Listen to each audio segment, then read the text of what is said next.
Nasihat.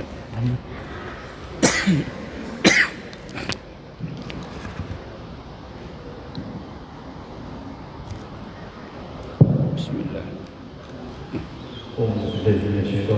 Bismillahirrahmanirrahim. Assalamualaikum warahmatullahi wabarakatuh. Assalamualaikum warahmatullahi wabarakatuh. Subhanallah wa bihamdihi 'adada khalqihi wa ridha nafsihi wa zinata 'arshihi wa midada kalimatihi. Asyhadu an la ilaha illallah wa asyhadu anna Muhammadan abduhu wa rasuluh. Allahumma shalli wa sallim 'ala sayyidina Muhammadin Abdul Azhar wa yaqutul ahmar wa nurul azhar sirrillahil akbar amma ba'du.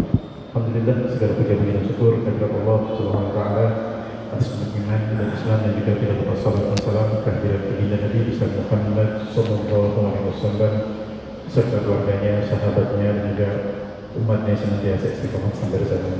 Insyaallah sahabat di masa kita akan tasyah yang insyaallah kita yaitu Kiai Haji Dr. Taufik Abdul Hamid dengan pembahasan kitab Bidayatul Mujtahid karya Imam Turush. Baik, kami mengucapkan waktu kepada Kiai kepada Mas Tuan Kiai.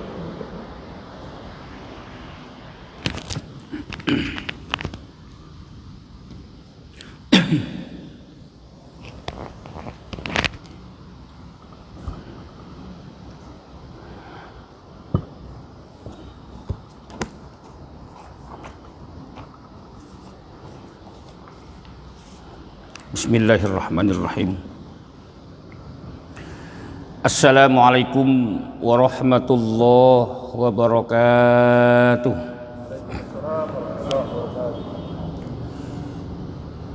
Innal hamdalillahi nahmaduhu wa nasta'inuhu wa nastaghfiruh wa na'udzu billahi min shururi anfusina wa min sayyiati a'malina. Man yahdihillahu fala mudhillalah wa man yudlil fala hadiyalah. Asyhadu an la ilaha illallah wahdahu la syarika lah wa asyhadu anna Muhammadan abduhu wa rasuluhu la nabiyya ba'da. Allahumma fasalli wa sallim ala khatamil anbiya wal mursalin wa ala alihi wa sahbihi ajma'in. Amma ba'du, yang saya hormati dan insyaallah dimuliakan Allah Subhanahu wa taala, Bapak Ibu sekalian, semoga Allah memuliakan kita semua dunia hingga akhirat insyaallah. Sebelum kita mulai, kita buka dengan membaca basmalah. Bismillahirrahmanirrahim. Baik, pada pertemuan yang lalu telah kami sampaikan bahwa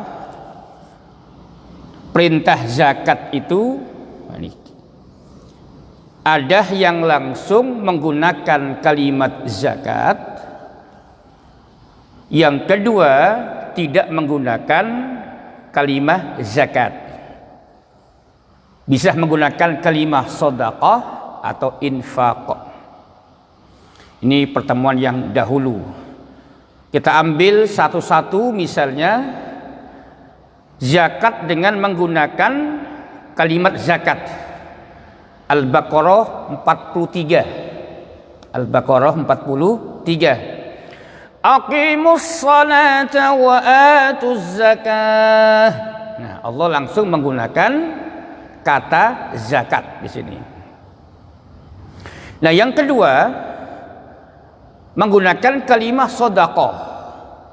Surah At-Taubah surah ke-9 ayat 104 berbunyi, khudh min amwalihim sadaqatan tutahhiruhum wa tuzakkihim. Nah, Allah menggunakan kata-kata sedekah untuk kewajiban zakat. Nah, yang ketiga menggunakan kata infak. Al-Baqarah ayat 3. Alladzina yu'minuna bil ghaibi wa yuqimuna as-salata wa mimma razaqnahum yunfiqun. Menggunakan kata infak. Nah, ini pengulangan pada malam hari ini. Nah, bab berikutnya di dalam kitab Bidayatul Mujtahid disebut Al-Jumlatul Ula. Milik saya halaman 577. Nah, pada malam hari ini kita membahas terkait anak kecil dan orang gila. Jadi anak kecil dan orang gila, apakah mereka dikenakan wajib zakat begitu? Nah, para ulama baik mazhab Hanafi, Maliki, Syafi'i, Hambali, ketika para ulama yang ahli ini membuat fikih yang dasarnya sudah pasti Al-Quran, hadis, kemudian kalau tidak terdapat dalam dua sumber menggunakan ijma' dan qiyas, maka para ulama mengatakan syuruti wujubiz zakat, syarat wajibnya zakat itu yang pertama al-islamu, Islam. Yang kedua balihun minan nisab, harta yang kita punya mencapai nisab. Yang ketiga al-milkut tam, harta yang kita punya itu merupakan kepemilikan yang sempurna. Kepemilikan yang sempurna. Misal nanti ada persoalan hukum, ada orang hutang kepada kita misalkan 500 juta, tapi orang ini tidak diketahui kapan kepastian membayar hutangnya kepada kita, gitu Pak. Gak ada kepastian. Nah, apakah ketidakpastian orang membayar hutang kepada kita 500 juta yang sudah pasti mencapai nisab ini diwajibkan zakat atasnya? Ya, ini para ulama nanti berbeda pendapat. Nah, baik. Yang pertama, bahwa anak kecil yang belum balik itu misal anak laki-laki usia 1 hari sampai misalnya 12 tahun, 13 tahun, atau bahkan 14 tahun sampai belum mengeluarkan ikhtilam, mimpi basah. Kalau anak perempuan sampai mereka haid gitu. Nah, apakah anak kecil ini wajib zakat? Misal dia ditinggal orang tuanya, wafat, dan dia punya harta banyak dari peninggalan ayahnya ini. Ini umpama dia masih berusia 7 tahun, 8 tahun, ditinggal wafat oleh ayahandanya, namun ayahandanya meninggalkan banyak harta. Apakah anak ini wajib zakat? Di sini ada beberapa pendapat para ulama. Yang pertama dari kalangan sahabat. Loh, ini sahabat saja itu enggak semua sepakat gitu Pak. Enggak satu pendapat. Misal sahabat Ali bin Abi Thalib, sahabat Abdullah ibnu Umar, sahabat Jabir bin Abdullah, Siti Aisyah radhiyallahu anha, ini minas sahabah. Kedua dari kalangan ulama mazhab Imam Malik, Imam Asy-Syafi'i, Imam Ats-Tsauri, Imam Ahmad, Imam Ishaq, Imam Abu Thawr, wa fuqahaul amsar, menyatakan wajib bahwa anak meskipun belum sampai balik maka tetap wajib zakat jika memang dia punya harta yang mencapai nisab zakat gitu, dan haul tentunya. Nah, ini yang pertama. Kemudian ulama lain, Imam An-Nakhai, Al-Hasan, Sa'id bin Jubair, dari kalangan tabi'in. Tabi'in itu sahabat wafat, generasi di bawah sahabat tabi'in namanya. Lam yujabu, mereka tidak mewajibkan zakat atas harta anak kecil. Itu. Nah, yang ketiga Abu Hanifah. Imam Abu Hanifah wa ashabuhu dan para sahabatnya, fima tukhrijuhul ardu, harta anak kecil yang harta itu berupa sesuatu yang dikeluarkan dari bumi, misalnya pertanian, perkebunan dan yang sejenisnya, atau kita kelapa sawit dan seterusnya. Ini menurut mazhab Abu Hanifah wajib dikeluarkan, dan tidak wajib ketika bukan dari benda-benda tersebut. Misalkan uang tidak wajib bagi Abu Hanifah, dinar, dirham tidak wajib, bahasa kita rupiah tidak wajib. Yang wajib adalah harta yang diperoleh dari pertanian, perkebunan, itu yang wajib dikeluarkan. Yang keempat, wal akharun. Nah, imam kita, yaitu pengarang kitab Bidayatul Mujtahid, ini tidak menyebutkan siapa ulamanya. Ibnu Rusy ini nggak menyebutkan wal akharun, dan selain dari mereka ini an-nuqudu wajibun. Jadi uang justru wajib, selain uang ghairu wajibin, tidak wajib. Nah, sekarang saya ulangi lagi, para sahabat seperti Ali bin Abi Thalib, sahabat Abdullah ibn Umar, anaknya Umar bin Khattab, sahabat Jabir bin Abdullah, ahli hadisnya para sahabat, Siti Aisyah, istrinya Nabi, ini mewajibkan zakat bagi anak kecil jika dia punya harta yang mencapai nisab dan haul. Ulama generasi awal, Imam Malik, Imam Asy-Syafi'i, Imam Ats-Tsauri, Imam Ahmad bin Hanbal, Imam Ishaq, Imam Abu Thawr, dan fuqaha Amsor juga mewajibkan anak kecil untuk zakat. Adapun Imam An-Nakhai, Imam Al-Hasan, Imam Sa'id bin Jubair dari kalangan tabi'in tidak mewajibkan anak kecil untuk berzakat. Yang ketiga, Imam Abu Hanifah, anak kecil hanya wajib zakat jika hartanya berupa hasil kebun, hasil pertanian. Selain itu tidak wajib. Wal akharun, ulama yang lain, yang keempat, yang wajib adalah an-nuqud, uang, baik berupa dinar, dirham, rupiah, dolar, dan seterusnya, itu wajib. Nah, kemudian yang kedua, apa yang menyebabkan perbedaan pendapat terkait hal ini begitu? Yang pertama,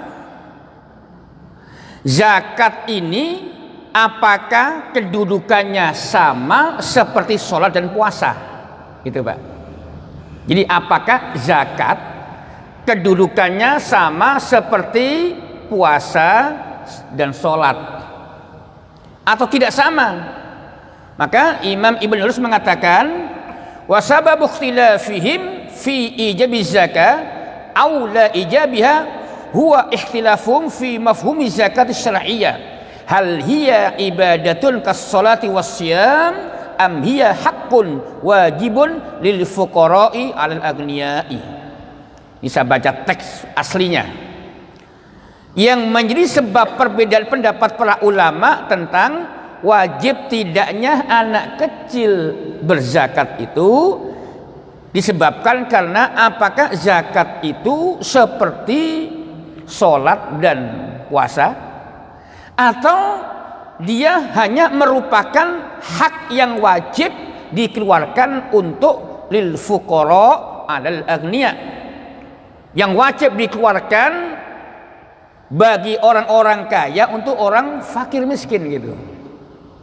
Nah, ini yang menjadi penyebab pendapat ulama beragam itu begitu. Nah, kalau zakat itu disamakan dengan sholat dan puasa, maka anak kecil tidak wajib zakat. Saya ulangi lagi. Jika zakat itu disamakan dengan ibadah sholat, dengan ibadah puasa, maka anak kecil yang belum akilun balighun tidak wajib zakat.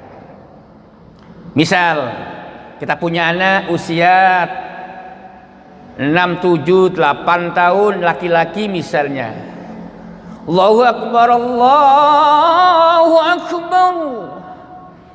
Kata mamanya, "Dek, ayo sholat. Kamu sudah wajib sholat. Wajib sholat." Ini berarti sang mama belum pernah belajar fikih sholat. Jangan mengatakan wajib. Bagaimana cara mendidiknya? Sayang, ayo sholat sama papa di masjid ya. Gitu dulu. Jangan mengatakan wajib. Kenapa? Emang belum kewajiban dia. Hanya kewajiban orang tua mendidik, mengajarkan agar anaknya bisa sholat. Supaya ketika akil balik, anaknya sudah siap dengan ibadah sholat yang betul. Gitu Pak. Tapi kewajiban belum. Gitu. Termasuk puasa. Makanya di kampung-kampung atau mungkin di kota-kota kan sering kita ketahui, misal kita punya anak SD kelas 1 umur 7 tahun. Dilatih puasa setengah hari gitu kan. Kan nggak ada puasa setengah hari itu kan. Puasa itu ya dari terbitnya fajar itu sampai terbenamnya matahari. Tapi ini enggak. Adik puasa sampai zuhur. Nah, itu nggak apa-apa untuk pelatihan, untuk tarbiyah, pendidikan. Ternyata ketika dia sudah mencapai akil balik, sudah siap Pak. Nah, itu namanya persiapan, tamhidi. Istilah orang kuliah, tidak langsung masuk bangku kuliah, tapi ikut tamhidi, persiapan kelas bahasa. Supaya nanti ketika masuk perkuliahan tidak kaget gitu Pak. Nah ini. Tapi orang tua tidak boleh mengatakan kamu wajib sholat sayang, meskipun kecil, tidak boleh. Baik. Nah itu perbedaannya. Sehingga ketika anak kecil dikatakan wajib zakat kalau zakat itu disamakan dengan ibadah sholat dan puasa. Tetapi ulama yang tidak mewajibkan, yaitu bahwa zakat itu tidak sama dengan sholat dan puasa. Sehingga syarat wajibnya Islam, baligh, kemudian al-milkut tam, tidak ada sampai balik dalam arti usia, tapi balihun minal nisab. Nisab hartanya yang sudah mencapai, takaran hartanya sudah mencapai bahwa harta ini sudah wajib dikeluarkan zakatnya. Tapi balik dalam arti usia, anaknya itu belum, nggak ada di fikih-fikih itu. Sehingga ternyata jumhur ulama ternyata lebih sepakat bahwa zakat itu berbeda syarat wajibnya dengan ibadah sholat dan puasa. Nah para ulama lebih sepakat bahwa zakat itu hakun wajibun lil fuqara'i alal aghniyai, bahwa zakat itu adalah hak yang wajib disampaikan kepada fakir miskin dari para agniya, orang-orang kaya. Ini para ulama lebih sepakat yang kedua ini, bahwa zakat tidak sama syarat wajibnya dengan ibadah sholat dan puasa, sehingga ketentuan balik itu tidak ada. Nah ini bagian kedua. Nah kemudian apa landasannya Pak Taufik? Di kitab Bidayatul Mujtahid tidak disebutkan, tapi akan saya baca dalam kitab Al-Fiqh Al-Manhaji bahwa Nabi bersabda, wa'allimuhum annallahu aftarada. Aku ajarkan, kata Nabi, kepada mereka bahwa Allah mewajibkan alaihim sodakotan, kepada mereka sodakotan, zakat, fi amwalihim, pada harta-harta mereka, tukhadu min aghniyaihim, yang diambil dari orang-orang kaya di antara mereka, wa turaddu ala fuqaraihim, dan disampaikan kepada orang-orang fakir di antara mereka. Sahih Bukhari nomor hadis 1395. Ini masih umum. Nah, kemudian yang kedua,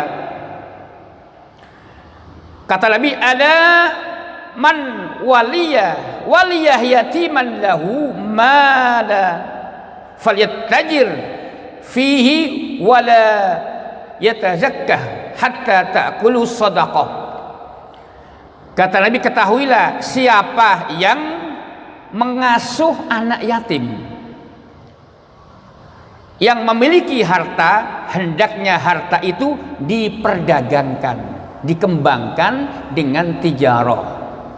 Ini bagi paman atau uwak yang kebetulan punya keponakan yatim dan dia dititipi harta anak yatim, maka buat bisnis, kembangkan, kata Nabi. Kemudian, dan tidak membiarkannya begitu saja, jangan didiamkan, kata Nabi, kalau bisa. Terus apa kata Nabi berikutnya? Sehingga habis dimakan sedekah atau zakat. Di tiap tahun dikeluarkan zakatnya sampai habis nisabnya, artinya hartanya berkurang. Nah, ini anjuran Nabi kepada seorang paman, bibi, uwak yang sedang punya anak yatim. Anak yatim ini punya harta warisan dari orang tuanya, maka sebaiknya harta itu dikembangkan. Jangan habis untuk zakat saja, nisabnya sampai habis, sampai miskin, jangan. Nah, ini anjuran Nabi. Nah, ini Nabi menyebut dengan kata-kata ala man waliya yatiman lahu. Siapa yang mengasuh anak yatim? Anak yatim itu kan anak kecil. Kalau kayak saya, meskipun ayah saya sudah wafat, ibu saya sudah wafat, saya nggak disebut yatim lagi, Pak. Gitu.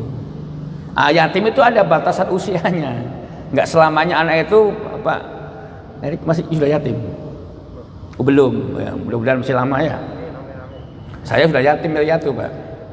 Nah, ini landasan hukum bahwa anak kecil itu wajib zakat menurut jumhur ulama, gitu. Nah, sekarang yang ketiga sekarang terkait anak yatim atau anak kecil yang memiliki harta. Nah, sekarang bagaimana dengan orang gila? Orang gila, Pak. Misal nih, ada orang gila, ternyata dari orang tuanya dulu pernah mendapatkan warisan dari orang tuanya harta yang banyak, yang sangat cukup. Jadi ada orang gila. Apakah gilahnya itu baru atau gilah bawaan? Tetap ketika orang tuanya wafat, orang gila ini tetap mendapatkan harta warisan dari orang tuanya. Nah, ternyata hartanya banyak. Nah, bagaimana status orang gila? Apakah hartanya wajib dikeluarkan zakatnya ketika mencapai nisab? Maka para ulama memang belum menemukan teks-teks hadis terkait hal ini. Nah, para ulama mengkiaskan dengan anak yang belum balik, sehingga orang gila itu hartanya wajib dikeluarkan zakatnya oleh orang yang mengurusinya. Apakah Bapak pernah melihat seperti ini, kasus seperti ini? Kalau saya pernah, Dan sekarang masih ada orangnya. Kebetulan adik kelas saya. Jadi saya nggak menyebut tempatnya, lokasinya. Yang jelas beliau adik kelas saya, pinter. Jadi anak ini pinter Pak. 3 tahun di bawah saya sekolah pesantren. Nah ketika anak ini pengen kuliah tertentu begitu, orang tuanya melarang. Jadi orang tua, maaf, otoriter ceritanya. Otoriter, kamu harus begini. Akhirnya sang anak ini mikir, karena pondasi agamanya kurang, masih belum cukup, karena dia tidak banyak di pesantren, tetapi lebih banyak di umum. Pesantren ketika SD saja kan belum cukup itu. SD kelas 6 selesai, keluar langsung sekolah umum semua, dari SMP, SMA. Ranking 1 terus dari SMP, SMA. SMA negeri 2. Nah hari ini Pak usianya sudah 47 tahun. Gilahnya itu dari usia 18 tahun sampai 47 tahun hari ini. Dan orang tuanya orang berada gitu. Nah bagaimana yang seperti ini ketika dia tidak mengerti apa yang dikerjakan dengan hartanya itu, tidak mengerti tentang dirinya sendiri bahkan, maka di sini ketika walinya, ketika ayahnya sudah wafat, bapaknya wafat, siapa yang mengurus orang ini? Maka yang mengurus dia dan hartanya, menurut jumhur ulama, hartanya yang mencapai nisab itu wajib dikeluarkan zakatnya. Dengan jalur apa? Dengan jalur kias, mempersamakan sifat hukum. Apa sifat hukumnya? Bahwa orang gila dipersamakan dengan anak kecil yang belum dewasa, belum akil balik, dan belum mumayyiz, yang belum bisa membedakan mana yang hak dan mana yang batil. Ini dengan jalur kias. Nah baik, barangkali itu terkait bagaimana anak kecil dan orang gila, apakah ketika dia punya harta mencapai nisab dan haul wajib dizakat atau tidak. Di sini ada pendapat ulama yang beragam. Nah saya pribadi mengikuti jumhur ulama, yaitu wajib dikeluarkan zakatnya oleh walinya. Siapa walinya? Bisa pamannya, bisa waknya, atau bisa siapa saja yang mengurus dia dan mengurus hartanya itu. Terima kasih. Silakan ada pertanyaan terkait ini dulu ya.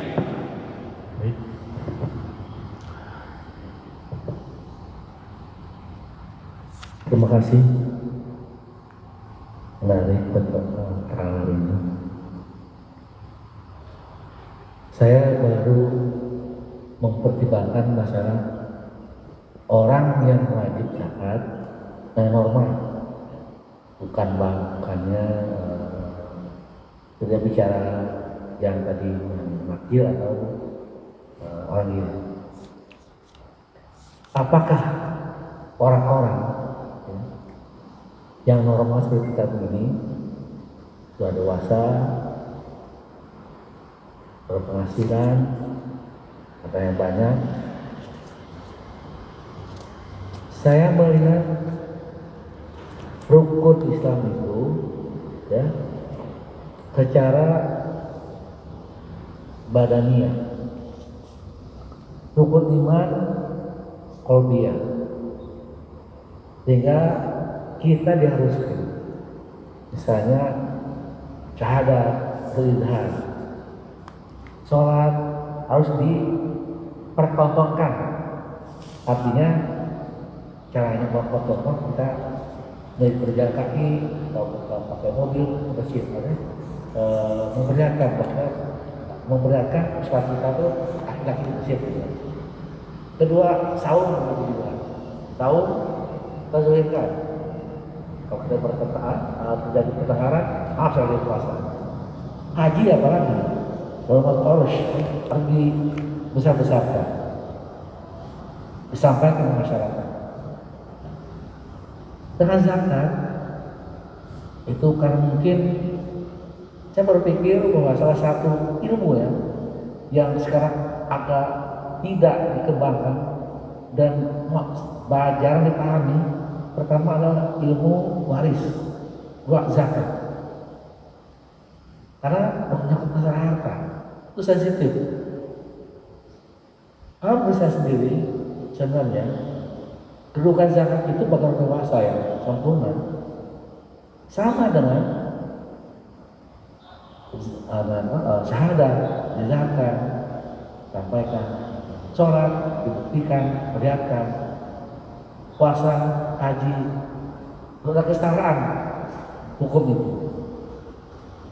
Nah, cuma sekarang ini hanya masalah kalau kita mengidaharkan zakat kita, karena tidak semua orang memahami zakat. Jangan melakukan zakat. Ini sobatnya itu nggak paham perisau, melkutan, ya mungkin belum banyak yang paham. Karena kan tidak ada seperti orang ngaji di mana-mana itu masalah sholat, puasa, ya. Babu buku sama asal nggak ada itu, hampir nggak ada buku. Yeah. Malah gurunya sendiri melompatin. Karena buku sekarang beda dengan dulu. Yeah. Buku sekarang berbagai macam teori macam-macam. Ya.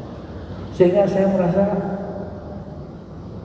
seorang dewasa yang bagian berharta sebagian mengambil zakat, rasa syukur mengambil zakat itu.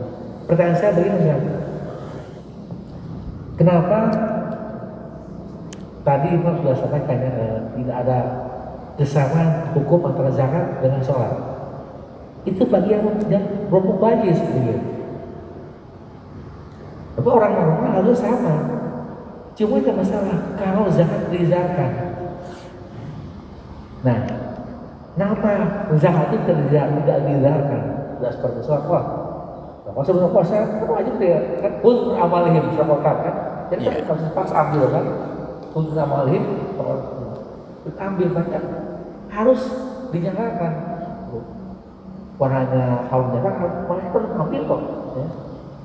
Nah, kenapa sekarang ini zakat itu tidak diizarkan seperti tadi? Ini kita bicara tadi anak Bais, anak kalau Bais, anak apa, anak dia kalau orang bilang kan, pemain ini orang yang normal gitu. Ya. Mungkin ke Rasulullah malah samperin satu-satu, nggak mau zakat diperangi bang. Entah Rasulullah saya mau tahu apakah setiap orang yang bisa berzakat mengidarkan, mengumumkan saya zakat sekian, gitu. Siap. Atau bukan beda. Pasti Ustaz. Baik. Ada ibadah yang memang diizharkan, kata Kiai. Izhar itu Pak dijelaskan. Maksud jelas itu orang tahu gitu Pak. Jadi jangan sampai nanti begini. Misal nih, Pak Erik, kok sudah 2 minggu Pak Erik nggak kelihatan di masjid? Berjamaah di mana? Ustadz, saya sekarang nggak sholat berjamaah di masjid, saya di rumah saja. Kenapa? Saya takut riya. Ini salah, gitu Pak. Takut riya gitu. Jadi berjamaah itu ya suatu fardu kifayah para ulama yang tengah-tengah atau sunnah muakkadah, dan tidak satupun ulama yang mengatakan bahwa sholat berjamaah hukumnya sunnah ghairu muakkad, itu nggak ada. Jatuhnya sholat berjamaah minimal sunnah muakkadah. Yang tengah-tengah yaitu fardu kifayah. Yang sangat ekstrim wajib gitu Pak. Wajib. Nah baik, kita ikut yang sunnah muakkadah atau fardu kifayah misal. Maka tidak boleh bilang begini, Pak Taufik kok sudah 2 bulan Pak Taufik nggak tampak di masjid sholat berjamaah. Saya bilang, Pak maaf, saya takut riya, takut sum'ah, makanya saya sholat di rumah. Ini salah. Memang berjamaah sholat, ya memang diizharkan, dijelaskan, tampak betul. Oh si fulan ke masjid. Yang penting di saat kita berangkat ke masjid, nawaitu kita jaga, ya hati yang kita jaga. Yang tahu dan memastikan orang ini ikhlas atau tidak bukan orang lain tapi Allah yang Maha tahu. Nah kita sebagai hambanya hanya berkewajiban menjaga hati ketika ibadah itu berupa ibadah yang dijaharkan, diizharkan begitu. Atau begini, ada imam nih nanti habis isya, Allahu Akbar, Bismillahirrahmanirrahim, Alhamdulillahirabbil alamin, Arrahmanirrahim, Maliki yaumiddin. Terus bapak ibu nanya, Ustadz kok tumben suaranya kok lirih, nggak jelas begitu? Saya takut riya. Ini salah. Imam yang memang harus menjaharkan Allahu Akbar. Memang untuk ikhlas itu harus latihan. Misal saya dulu ketika awal masuk Masjid Al-Ittihad, mungkin ada riyanya Kiai. Ada riyanya mungkin. Kenapa? Baru pertama di sini tunjuk gigi ini misal. Ini manusiawi. Tetapi lama kelamaan kita latih. Fik, percuma kamu ibadah kalau hanya ingin dipuji orang. Sudah biasa di sini kok ngapain sih masih gila pujian? Nah, itu latihan, Mbak.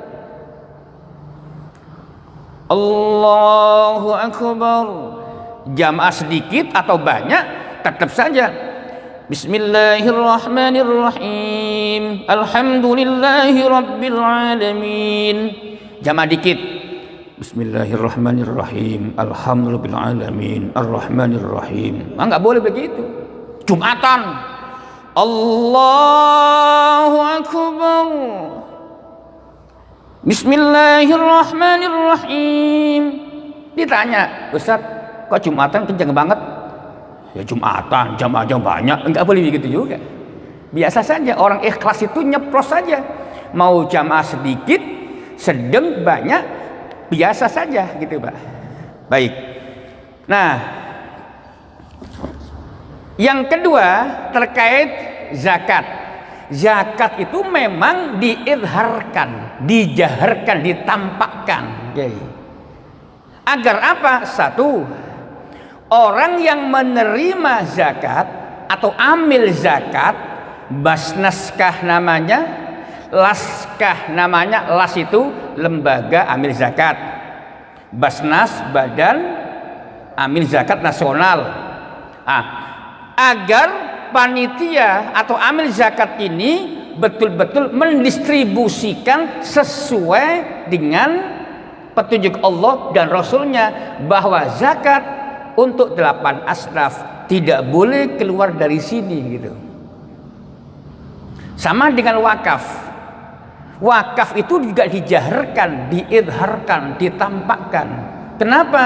Agar tahu bahwa tanah ini tanah wakaf. Wakaf siapa? Fulan bin Fulan. Untuk apa? Untuk pondok pesantren, untuk masjid, untuk musola. Jangan sampai wakaf tidak diizharkan, dijaharkan, ditampakkan.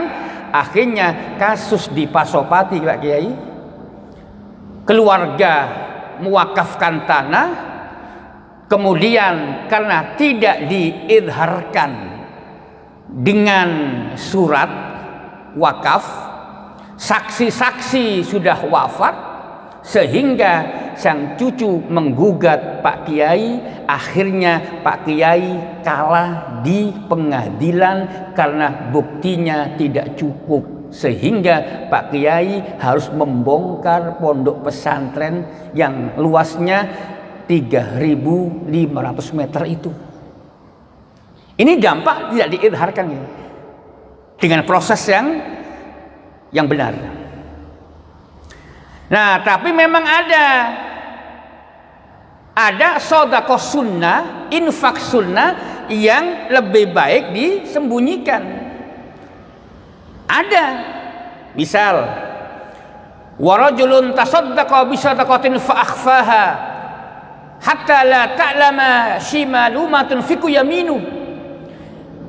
Salah satu di antara hamba Allah yang akan mendapatkan naungan Allah hari kiamat adalah orang yang bersedekah sunnah, ia menyembunyikan sedekahnya. Tangan kanan sedekah, tangan kiri nggak tahu. Dia sedekah, tetangga nggak tahu, saking menyembunyikannya itu. Nah, ini sunnah, sedekah sunnah, bukan yang zakat. Apa ayatnya? Misal, In tubdu sadaqati fali'immahi wa in tukhfuha wa tu'tuha al-fuqara'a fahuwa khairul lakum wa yukaffiru ankum min sayyi'atikum wallahu bima ta'maluna khabir. Al-Baqarah 271. Kata Allah, jika kamu menampakkan sedekah-sedekahmu itu baik. Itu baik. Tetapi jika kamu menyembunyikannya dan memberikannya kepada para fakir miskin, maka itu lebih baik. Nah, yang lebih baik ini sedekah sunnah, bukan zakat. Jadi kapan kita izharkan, kita tampakkan, kita jelaskan dengan tujuan satu, agar sang penerima amil betul-betul membedakan mana harta zakat, mana infak sedekah sunnah, mana wakaf, mana hibah gitu. Tentu yang kedua, tetap sebagai orang muzakinya, orang yang berzakat tetap menjaga keikhlasannya gitu. Tidak, jadi sama saya kiaskan dengan tadi bahwa sholat berjamaah itu fardu kifayah hukumnya. Tiba-tiba ngilang. Kenapa? Takut riya Pak Ustadz. Ini salah. Kenapa? Karena berjamaah sholat itu memang harus diidharkan, ditampakkan begitu. Oke. Nah, mohon izin bertanya. Oh, silakan. Jadi gini, Kiai, saya dapat cerita dari teman saya yang di Tarim. Beliau cerita gini, Kiai. Jadi ada dari kalangan Alawiyin itu yang padahal kondisinya fakir, Kiai. Tapi beliau katanya begini, mereka lebih baik mati daripada terima zakat. Tapi kalau diberikan hadiah itu mereka mau. Tapi kalau diberikan zakat walaupun mereka fakir, lebih baik mereka mati. Itu bagaimana, Kiai? Oh iya, betul memang. Jadi memang anak cucu Nabi itu tidak diperkenankan menerima zakat, betul. Jadi dzurriyyatul Rasul itu tidak diberikan hak untuk menerima zakat. Iya, betul. Nah, tapi boleh menerima dari infak sedekah sunnah atau hibah. Betul. Betul. Makanya orang-orang yang ngerti, kan nggak semuanya, nggak semuanya itu mengerti gitu. Nggak semuanya ngerti.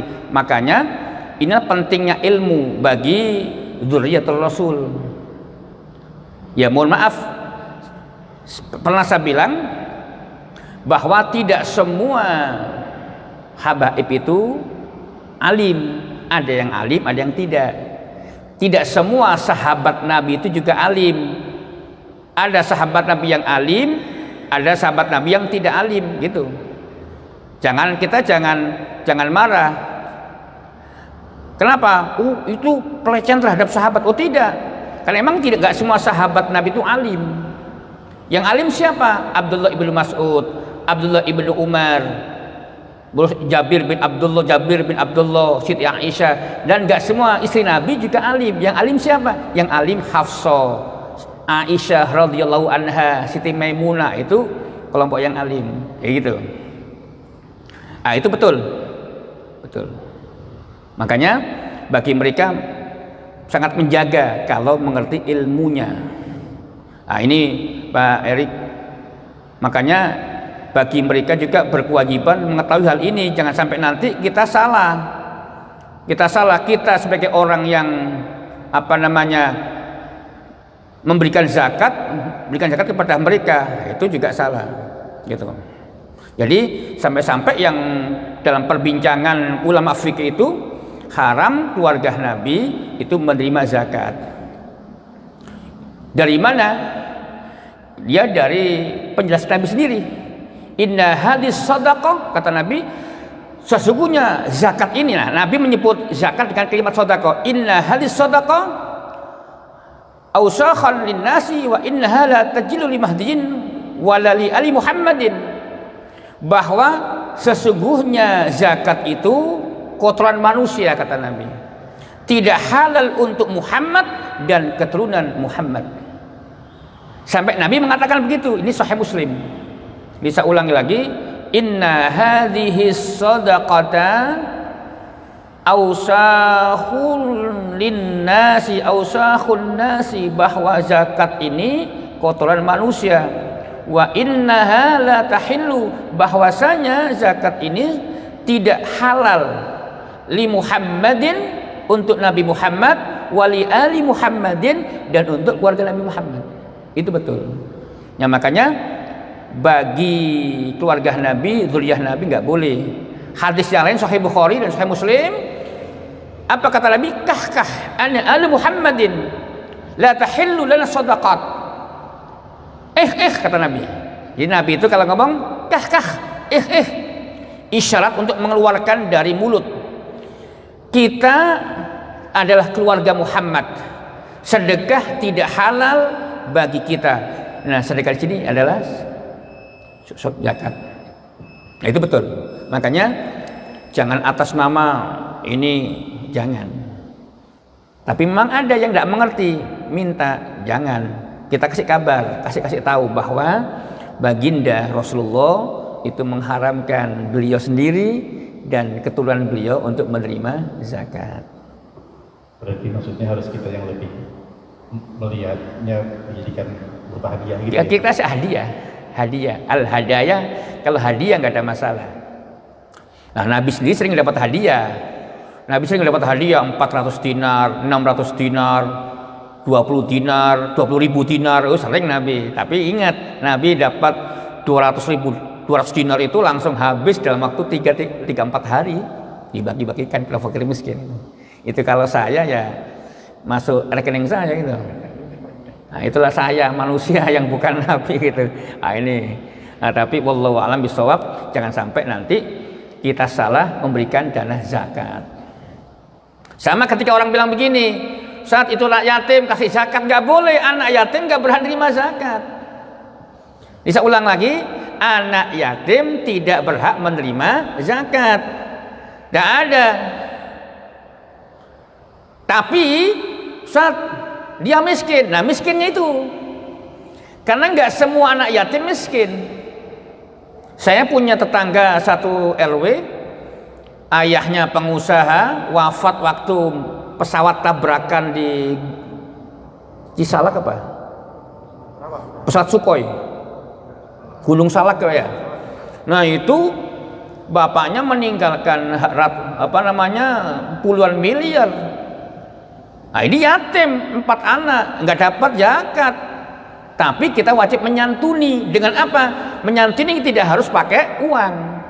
Santun, mendidik mereka, memberikan motivasi hidup kepada mereka. Begitu. Menyantuni tidak harus pakai uang. Tapi kalau dia yatim yang miskin, kita lihat bukan yatimnya tapi miskinnya. Gitu. Baik, makasih. Mudah-mudahan kita semuanya sehat walafiat, dan mudah-mudahan Allah Subhanahu wa taala berikan kita husnul khotimah insyaallah. Nahtatim bil hamdalah, alhamdulillahil alamin, subhanakallahumma wa bihamdika asyhadu an la ilaha illa anta astaghfiruka wa atubu ilaik. Assalamualaikum warahmatullahi wabarakatuh. Waalaikumsalam.